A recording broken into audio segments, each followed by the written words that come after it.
ಹಿಂದೆ ಇರೋ ಜಮೀನುಗಳಿಗೆ ಬೇಕು ಅಂತ ಕಾಂಪೌಂಡ್ ಹಾಕಿ ಅವ್ರನ್ನ ಕಸ್ಕೊಳ್ಳೋಂಥದ್ದು ಈಗ ಹೊಸಹಳ್ಳಿಯಲ್ಲಿ ಒಂದ್ ಆಗ್ತಿತ್ತು. ಸಾರ್ವಜನಿಕರಲ್ಲಿ ಮನವಿ ನಾನ್ ಮಾಡೋಂಥದ್ದು, ಪ್ರತಿ ಮನೇಲಿ ಒಬ್ರು ರಿಯಲ್ ಎಸ್ಟೇಟ್ ಮಾಡೋರು ಇವತ್ತಿರ್ತಾರೆ, ಇಲ್ಲ ಅಂತೇನಿಲ್ಲ. ಮಾರೋದು ಕೊಳ್ಳೋದು ಇವತ್ತಲ್ಲ ಅವತ್ತಿಂದ ಇರುವಂತದ್ದೇ. ಈಗ ರಿಯಲ್ ಎಸ್ಟೇಟ್ ಅನ್ನುವಂಥದ್ದು ಎಲ್ಲಾ ಕಾಲಗಳಲ್ಲೂ ನಡ್ಕೊಂಬರುವಂಥದ್ದೇ. ನಮ್ಗೆ ಇನ್ನೂ ಸಂತೋಷ ಇದೆ, ಯಾಕಂದ್ರೆ ದೊಡ್ಡಬಳ್ಳಾಪುರ ತಾಲೂಕು ಇಷ್ಟತ್ರ ಇತ್ತು, ಇಷ್ಟೆಲ್ಲ ಇದ್ರೂ ಸಹ ನೆಲಮಂಗಲ, ದೇವನಹಳ್ಳಿ, ಹೊಸಕೋಟೆ ಆನ್ ಪಾರ್ ಬರ್ಲಿಕ್ಕೆ ನಾವು 10 ವರ್ಷ ಹಿಂದೆ ಇದ್ವಿ. ವ್ಯಾವಹಾರಿಕವಾಗಿ ಆಗ್ಬೋದು, ಜಮೀನುಗಳ ರೇಟಿಗೆ ಹೋಗಿ ಏನೋ ಸುತ್ತಮುತ್ತ ಬಾಶೆಟ್ಟಹಳ್ಳಿ ಅಲ್ಲಿ ಇಲ್ಲಿ ಇಂಡಸ್ಟ್ರಿಯಲ್ ಇದ್ದಿದ್ ಮಾತ್ರ ಇದ್ವಿ. ಬಟ್ ನಮ್ಗೆ ನ್ಯಾಷನಲ್ ಹೈವೇ ಇಲ್ದೇ ಇದ್ದಿದ್ ಕೊರತೆ, ಉತ್ತಮವಾದಂತ ಸಂಪರ್ಕ ರಸ್ತೆ ಇಲ್ದೇ ಇದ್ದಿದ್ ಕೊರತೆಯಿಂದ ಪುಣೆ ಹೈವೇ ನೆಲಮಂಗಲ ಹೋಗ್ತಿತ್ತು, ಓಲ್ಡ್ ಮೆಡ್ರಾಸ್ ರೋಡ್ ಹೊಸಕೋಟೆ ಹೋಗ್ತಿತ್ತು, ದೇವನಹಳ್ಳಿಗೆ ಹೈದರಾಬಾದ್ ಹೈವೇ ಹೋಗ್ತಾ ಇದ್ದಿದ್ರಿಂದ ನಮ್ಮಲ್ಲಿ ಯಾವ್ದು ಇರ್ಲಿಲ್ಲ. ಅದ್ರ ಮಧ್ಯೆ ಇರುವಂತ ರಸ್ತೆ ಮಾತ್ರ ನಮ್ಮಲ್ಲಿ ಇದ್ದಂಥದ್ದು. ಇವತ್ತಾದ್ರೆ STRR ಗೇಮ್ ಚೇಂಜರ್ ಆಗಿದೆ. STRR ಗೆ ಎಲ್ಲ ಆಕ್ಸೆಸ್ ರೋಡ್ಸ್ STRR ಗೆ ಜಾಯಿನ್ ಆಗುತ್ತೆ.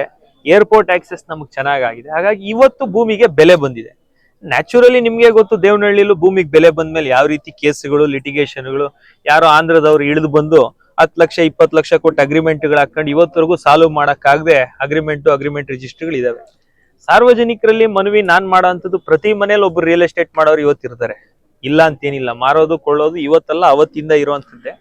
ಆದ್ರೆ ಮಾಡೋವಾಗ ತುಂಬಾ ಹುಷಾರಾಗಿ ಯಾರ ಜೊತೆ ವ್ಯವಹಾರ ಮಾಡ್ತೀವಿ, ವ್ಯವಹಾರ ಸರಿಯಾಗಿ ಆಗುತ್ತೆ. ಯಾಕಂದ್ರೆ ಆಂಧ್ರದಿಂದ ಚೆನ್ನಾಗಿ ಬರ್ತಾರೆ ಅಥವಾ ಬೇರೆ ಕಡೆಯಿಂದ ಚೆನ್ನಾಗಿ ಬರ್ತಾರೆ, ಅಡ್ವಾನ್ಸ್ಗಳು ಕೊಟ್ಟು 10 ವರ್ಷ ಆದ್ರೂ ನಿಮ್ಗೆ ಫುಲ್ಫಿಲ್ ಮಾಡದೇ ಇದ್ರೆ ಅದರಿಂದ ತೊಂದರೆ ಆಗೋಂಥದ್ದು ಸಾರ್ವಜನಿಕರಿಗೆ, ಅಲ್ಲಿ ಅಲ್ದಾಡ ಅಂತದ್ದು ನಮ್ಮ ರೈತರು. ಅದನ್ನ ಮಾಡದೇ ಇರೋಂಗೆ ನೋಡ್ಕೊಂಡು ಉತ್ತಮ ರೀತಿಯಲ್ಲಿ ವ್ಯವಹಾರ ನಡೆಸ್ಕೊಂಡು ಹೋದ್ರೆ ನಿಮ್ಗೆ ಒಳ್ಳೇದು ಅನ್ನೋಂತ ಒಂದು.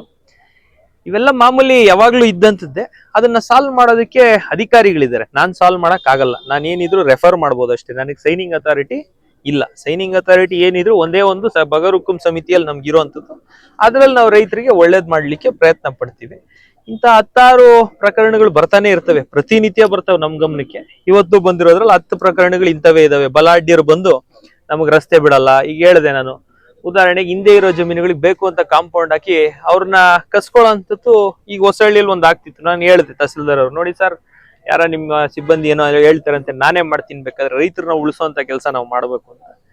ಎಲ್ಲಾ ಕಾಲದಲ್ಲೂ ಇದ್ದಂಥದ್ದೇ. ಎಂಬಸಿಗಳು, ಪ್ರೆಸ್ಟೀಜುಗಳು ಎಲ್ಲ ತಾಲೂಕಿಗೆ ಬರೋವಾಗ, ಎಲ್ಲ ದೊಡ್ಡ ದೊಡ್ಡ ಡೆವಲಪರ್ಸ್ ಬರೋವಾಗ ಇಂಥವು ಇದ್ದೇ ಇರ್ತವೆ, ಸರ್ವೇ ಸಾಮಾನ್ಯ. ಬಟ್ ಅದನ್ನೆಲ್ಲ ನಿಭಾಯಿಸ್ಕೊಂಡು ರೈತರೊಟ್ಟಿಗೆ ನಾವು ಇರುವಂತ ಕೆಲಸ ಮಾಡ್ತೀವಿ.